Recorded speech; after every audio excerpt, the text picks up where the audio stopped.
Hello friends, स्वागत आहे तुमचं पी फॅक्ट सफारी या चॅनेलमध्ये। दक्षिण भारतातील एक मातृदेवता, कर्नाटकातील सौंदत्ती जिल्हा बेळगाव हे तिचे मुख्य स्थान आहे आणि त्या मातृदेवतेचं नाव आहे यल्लम्मा।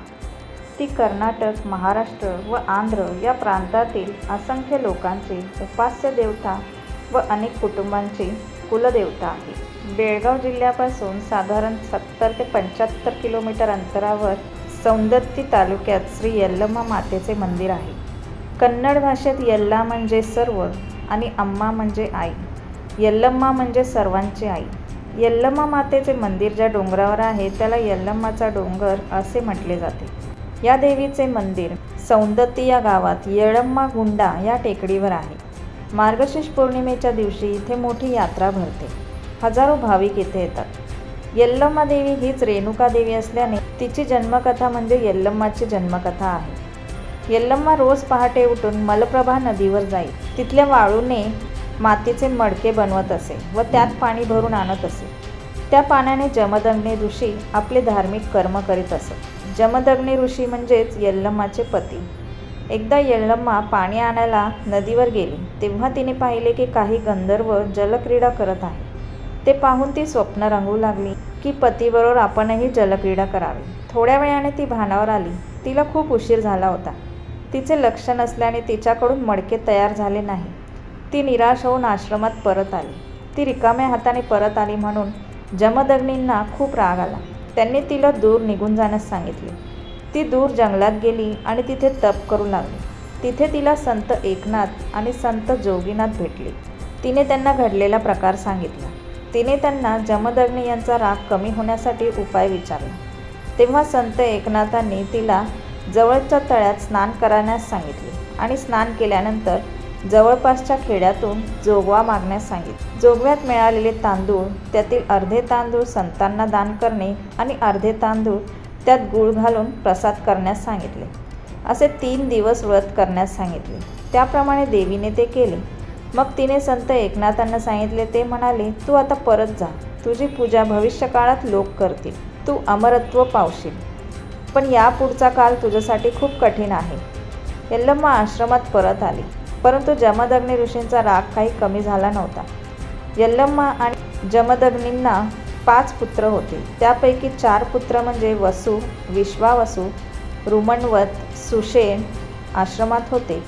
त्यांना जमदग्नींनी आईला शिक्षा देण्यास सांगितले, पण त्या मुलांनी आईला शिक्षा देण्यास नकार दिला। त्याचवेळी त्यांनी आपल्या 4ही पुत्रांना भस्मसात केले।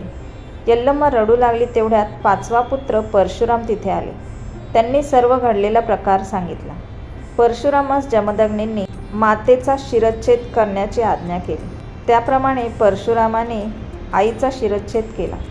जमदग्नी प्रसन्न झाले। त्यांनी परशुरामास 2 वर मागण्यास सांगितले। परशुरामांनी 2 वर मागितले। पहिला वर म्हणजे आईला म्हणजे यल्लम्मा देवी आणि 4ही भावांना जिवंत करण्यास सांगितले। दुसरा वर म्हणजे जमदग्नींना त्यांचा राग कायमचा विसरून जा असे सांगितले। अशा रीतीने देवी यल्लम्मा परत जिवंत झाली। परंतु यल्लम्मा देवीच्या धडास एका दलित स्त्रीचे मुख लावले गेले, तरीसुद्धा तिचा स्वीकार जमदग्नी ऋषींनी केला।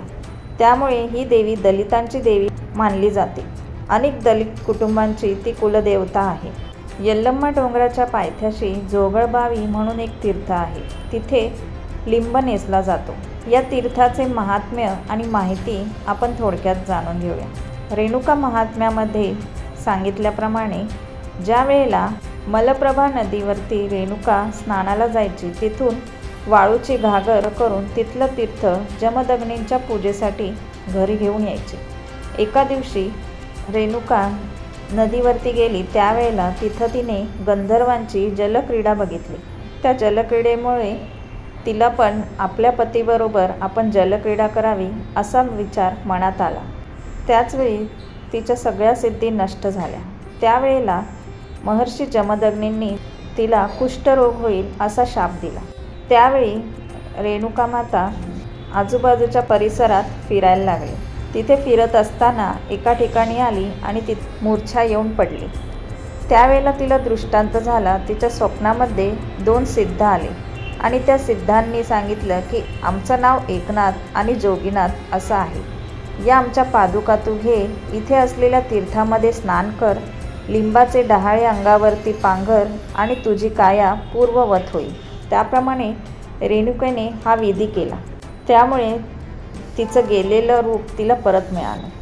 त्यामुळेच या ठिकाणाला जोगळबावी तीर्थाला भक्तगण स्नान करतात, लिंब नेसतात, नवीन कपडे घालतात. जे जोगती मंडळी आहेत ते लिंबाचे डहाळे त्यांच्या अंगावरती पांघरतात, दातामध्ये एक लिंबाची काडी धरतात, हातामध्ये एक लिंबाची काडी धरून सत्यवती देवीसह एकनाथ जोगीच्या मंदिराला एक पूर्ण प्रदक्षिणा केली जाते. आणि हा लिंबाचा विधी पूर्ण करून दुसऱ्या प्रदक्षिणेच्या अर्ध्या प्रदक्षिणेला तो लिंबाचे डहाळे उतरले जातात. ती प्रदक्षिणा पूर्ण करून रेणुकेची आरती केली जाते. नैवेद्य दाखवून नारळ वाढवला जातो.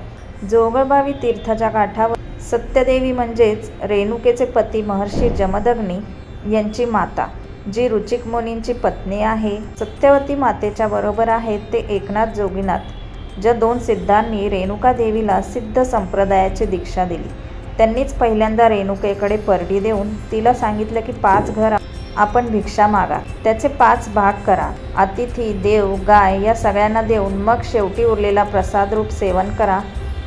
अशा या सिद्ध योग्यांचीच भूमी म्हणजे ही जोगळबावी. आणि म्हणून या ठिकाणी लिंब नेसला जातो.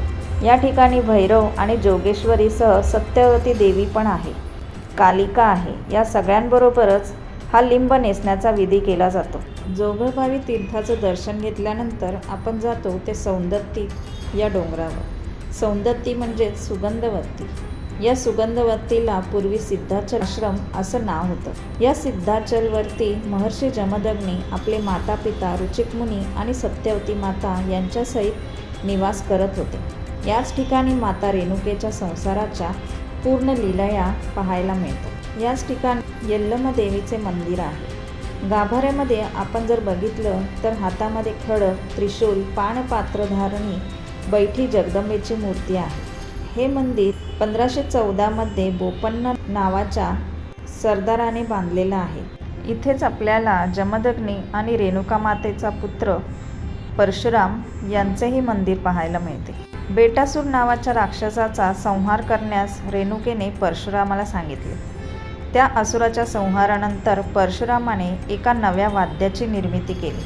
बेटासुराच्या मस्तकापासून त्यानं एक गोल बापट बनवलं. त्याच्या ब्रह्मरंध्रातून म्हणजेच टाळूतून त्या असुराची एक शीर ओवली आणि ती त्या असुराच्या हाताला तिथून आवाज काढणारं असं एक चौंडक नावाचं वाद्य तयार केलं. हेच ते चौंडक नावाचं वाद्य रेणुकेच्या सेवेमध्ये नित्य वापरलं जातं. रेणुका आणि जमदग्नी यांचे कुलस्वामिनी स्वरूप असणाऱ्या भगवान शिवांचे मल्लिकार्जुन मंदिरही या ठिकाणी आहे. पुढे गेल्यानंतर आपल्याला सिद्ध एकनाथ जोगनाथ कालभैरव मठ लागतो. या मठाचे महात्म्य म्हणजे भगवती रेणुका महर्षी जमदग्नीच्या शापाने कुष्ठरोग होऊन ज्यावेळेला सिद्धाचल आश्रमाभोवती फिरत होती त्यावेळेला तिला नाथ संप्रदायाची दीक्षा देणारे 2 सिद्ध म्हणजे एकनाथ आणि जोगीनाथ, जे सौंदत्तीच्या राजाचे बंधू असल्याचं सांगतात. आणि वीरभद्राला कुलदैवत मानणारे किंवा भैरव स्वरूपाला कुलदैवत मानणारे असे हे 2 सिद्धयोगी त्यांनी आपल्या सिद्ध पादुका रेणुकेला दिल्या. तिला जोगळबावी तीर्थामध्ये स्नान करण्यास सांगितलं आणि त्यामुळे तिची काया पूर्ववत झाली. असे हे एकनाथ आणि जोगीनाथ जे रेणुकेचे गुरुस्वरूप मानले जातात. आणि म्हणून ज्या वेळेला जोगती मंडळी आरती करतात त्यावेळी एक जोग घालणं असा प्रकार असतो. म्हणजेच काय तर एकया जोगया, एकया जोगया, एकया जोगया असं त्रिवार उच्चार करून देवीचा उदो उदो केला जातो. याचा अर्थ रेणुकेच्या नावाच्या आधी तिच्या गुरूंच्या नावाचा जय जयकार करून हा धार्मिक विधी पूर्ण केला जातो. तिथून पुढे आल्यावर आपल्याला मातंगी देवीचे मंदिर दिसते. या मातंगी देवीचा काय बरं इतिहास आहे तो आपण जाणून घेऊ. भगवती रेणुकेला कुष्ठरोग होण्याचा शाप महर्षी जमदग्नीने दिला, पण सिद्धांच्या आशीर्वादाने तिचं रूप, तिचं सौंदर्य, तिचं तेज, तिच्या सिद्धी सगळं तिला परत मिळालं. अशा वेळेला ही भगवती पुन्हा एकदा आपल्या आश्रमामध्ये महर्षी जमदग्नींच्या समोर आली. त्यांच्या कोपाला पारावार उरला नाही. त्यांनी आपल्या चारही पुत्रांना आज्ञा केली की या पापिनीचा शिरच्छेद करा. प्रत्येकाने सांगितले की महर्षी, ही माता म्हणजे सहस्त्र गुरु श्रेष्ठ आहे, आम्ही तिचा शिरच्छेद करू शकत नाही. तेव्हा जमदग्नींना राग आला आणि त्यांनी चारही पुत्रांना भस्मसात केले आणि ते पुत्र भस्माचे डोंगर झाले. पाचवा पुत्र असलेल्या परशुरामानं महर्षींची आज्ञा क्षणात पाळली आणि रेणुकेचे मस्तक उडवलं. ज्या आवेगाने रेणुकेचं मस्तक उडवलं ते मिळणंच दुरापास्त झालं. अशा वेळेला महर्षी जमदग्नीने त्याला सांगितलं की तुला हवं ते वरदान माग. त्यावेळेला परशुरामानं वरदान मागितलं, माझ्या माता आणि बंधूंना पुन्हा जिवंत करा. झालेल्या गोष्टींची स्मृती त्यांना राहू देऊ नका. दुसरा वर त्यांनी मागितला की तुमच्या मनातला हा विनाश काढून टाका. महर्षींनी तथास्तु म्हणलं, पण रेणुकेला मस्तक जडवण्यासाठी तिथं मस्तक तिचं सापडेना. म्हणून ज्या मातंगीच्या आश्रयाने रेणुका लपून राहिली होती त्या मातंगीचं मस्तक तिने स्वतःहून उतरलं आणि जमदग्नींकडे अर्पण केलं. रेणुकेचं मस्तक मातंगीला आणि मातंगीचं मस्तक रेणुकेला, अशा रीतीने शिर मातंगी धड रेणुका अशा स्वरूपात रेणुका पुनरुज्जीवित झाली. आणि त्याचं प्रतीक म्हणून रेणुकाने तिला सन्मान दिला की माझ्या मंदिरामध्ये माझ्या उजव्या बाजूला तुझं स्थान असेल आणि प्रत्येक वेळेला माझ्याबरोबर तुझी पूजा होईल. म्हणून आजही ही भगवती रेणुकेच्या उजव्या बाजूला आपल्याला मातंगी देवीचं स्थान पाहायला मिळतं. तिथं दर्शन घेऊन आपण एका अर्थाने पूर्ण स्वरूप अशा रेणुकेचं दर्शन घेतो. पुढे जाऊन आपल्याला महर्षी जमदग्नींचं मंदिर दिसतं, जे रेणुका मातेच्या मंदिरापासून लांब आहे. याचा इतिहास असा की रेणुका मातेचे पती जमदग्नी हे मुळात साधक वृत्तीचे होते. त्यांनी रेणुकेला एका प्रसंगी वर दिला की कलियुगामध्ये हजारो लोक तुझ्या दर्शनासाठी येतील, नाना प्रकारे तुझी पूजा करतील. तुला ऋषीपत्नीचं जीवन न जगता एका साम्राज्ञीचं जीवन जगावं लागेल आणि त्यालाच अनुसरून आज आपण लक्षावधी भाविक रेणुकेच्या दर्शनाला जातो.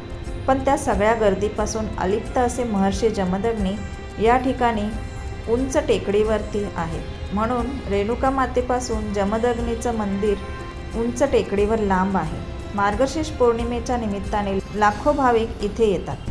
मार्गशीर्ष शुद्ध चतुर्दशीला कृतिका नक्षत्रावर सहस्त्रार्जुन राजाने जमदग्नींची हत्या केली होती. त्या प्रसंगाची स्मृती म्हणून आजही भगवती रेणुका सती जाण्यासाठी निघते. संध्याकाळच्या वेळेला माता रेणुकेची पालखी येनकुंडावरती जाते. शुभ्र वस्त्र नेसून सतीच्या शृंगारामध्ये रेणुका या जमदग्नी मंदिराजवळ येते. तिथे तिच्या पालखीवरती मंगलसूचक जी कंकण आहे ती विसर्जन केली जातात आणि त्यानंतर मूर्तीचा चेहरा झाकून ती परत येते. तर याच यात्रेसाठी मार्गशीर्ष पौर्णिमेसाठी लक्षावधी भाविक इथे येतात. त्यानंतर पौष पौर्णिमा ही शाकंभरी पौर्णिमा म्हणून ओळखली जाते. माघ पौर्णिमा म्हणजे नव्याची पौर्णिमा. या माघ पौर्णिमेनंतर पुन्हा एकदा रेणुकेचे सगळे शृंगार सुरू होतात आणि तिच्या देवकार्याला सुरुवात होते. म्हणून लक्षावधी भाविक माघ पौर्णिमेला रेणुकेच्या दर्शनाला येतात आणि चैत्र पौर्णिमेला पुन्हा एकदा रेणुका आणि जमदग्नींचा विवाह सोहळा होतो. म्हणून मार्गशीर्ष पौर्णिमेला सौभाग्य विसर्जन केलेली रेणुका चैत्र पौर्णिमेला पुन्हा सौभाग्यवती होते. तर फ्रेंड्स, अशा येल्लम्मा देवीच्या मंदिराचा इतिहास, तिथली माहिती, तिथल्या तीर्थांचं महात्म्य तुम्हाला कसे वाटले हे कमेंट करून नक्की सांगा. हा महत्त्वपूर्ण व्हिडिओ तुम्हाला आवडला असेल तर लाईक करा, शेअर करा आणि चॅनेलला सबस्क्राईब करा. थँक्यू.